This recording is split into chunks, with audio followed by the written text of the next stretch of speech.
Alright guys, welcome back to another gamer guide and tonight's pasta night. Let's go ahead and get right into it.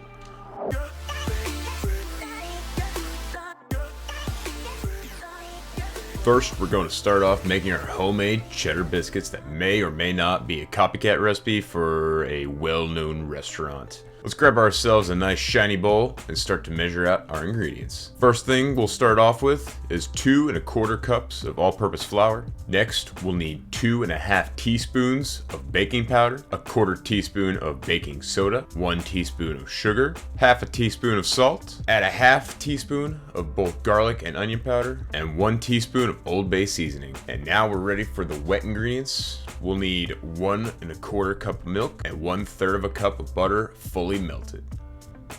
Now we can mix everything together until it's fully incorporated. Once it's all mixed together, we can add 1/2 cup's worth of sharp shredded cheddar cheese and mix it all again. Once it's all mixed together, it should still be tacky or sticky to the touch, and that's how you know it's perfect.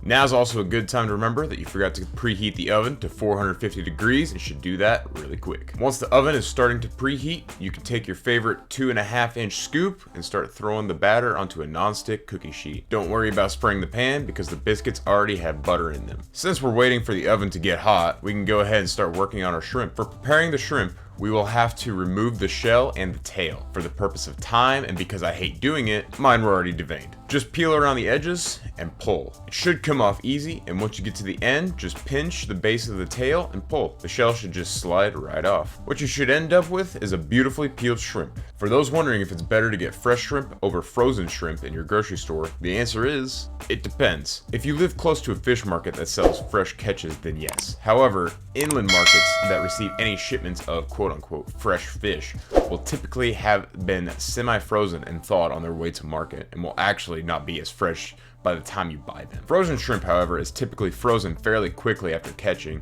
and kept as such until you thaw them at home, so a frozen shrimp will actually be of better quality. I recommend buying the ones that are not pre-cooked and still have the shell on. Now that all of these are shelled, we can go ahead and season our shrimp with a simple blend of salt and pepper. And now that the oven is finally hot, we can toss in our biscuits for about 12 to 14 minutes. Now we can start prepping the items for our scampi pasta. First, we will need the zest of 1 lemon, and then you can cut it in half, as we'll need the juice of 1/2 lemon. Next, we'll need to roughly chop the parsley, about 3 tablespoons worth. And next, all we'll need is 1 thinly sliced shallot and some basil. A shallot is similar to an onion in structure, but have a more delicate and sweet flavor without any of the intense heat that a normal onion would have. Cutting it is similar to an onion as well, just remove the top and bottom, cut through the center, and peel the outside layer off. Slice it as thin as you can with the green of the onion. And for those wondering where in the heck to get shallots, it's usually in this location of your supermarket, next to the cloves of garlic. Now we can prepare our basil as well. Start by removing the stems and stacking the leaves, then roll them, followed up with thin slices for a chiffonade. With all these items prepped and ready to go, we're ready to start pasta and prepare our butter topping for the biscuits. First thing we will need for the butter topping is a 1/4 cup of melted butter, so we'll just... there we go. And to our melted butter, the only things we need to add are 1/8 teaspoon of garlic powder, 1/8 teaspoon of onion powder, 1/2 tablespoon grated Parmesan cheese, 1/8 teaspoon of Old Bay seasoning, a couple dashes of oregano leaves, and a pinch of thyme. And that's all. Just mix it up with whatever feels right, and top the biscuits with it whenever they come out of the oven. Make sure you use a spoon to drizzle the butter topping on the biscuits. If you try to use a pastry brush, some of the seasoning and cheese will be left on the bottom as residue instead of flavoring those golden brown cheese-filled balls of goodness. We'll let them sit for a bit and hang out to absorb some of the butter while we finish the pasta. Let's start with medium to low heat and 3 tablespoons of butter and olive oil to help prevent the butter from burning. While that's working, we can add our pasta to our boiling water. Now that our butter is melted and the pasta is in, we can start by adding our shallots, letting them cook down until tender.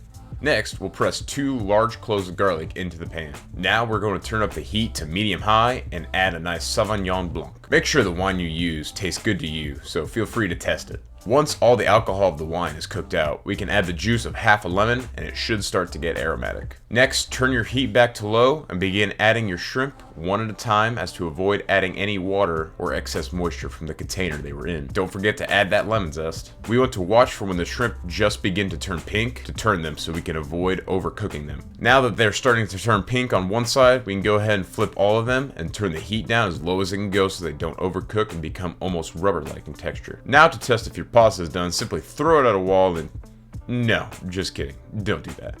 Just take it and eat it with the back of your teeth. If it feels tender but sticks to your teeth, it's al dente, meaning it's perfect. Now we can add the pasta directly to the Scampi pan. Make sure you mix your pasta around, collecting all those extra juices. Make sure you add about a quarter cup of the pasta water to this, as the starches in the water will allow the sauce to thicken. Let's turn our heat back up to medium and go ahead and toss in our parsley and basil. Give it a stir and let those juices cook down for a second or two. Don't forget to click your tongs a couple times to make sure they're working properly. Now we're ready to plate. Traditionally, you would take a meat fork and spin it in the pasta to create a culinary tower. But this is a gamer's guide, so we're just gonna use our tongs. It's just as easy to grab a portion of pasta with your tongs, get it on the plate, and give it a spin. Toss your shrimp on your pasta, use as many as you see fit. To finish, let's hit it with a dramatic scene of Parmesan cheese falling on it like rain, and toss one of the Cheddar Bay biscuits on there too. Now a cinematic look and a photo or two for the internet, and it's ready to eat. Hope you guys enjoyed. If you have anything you would like me to make, throw it down in the comment section below. If you have the urge to eat this dish,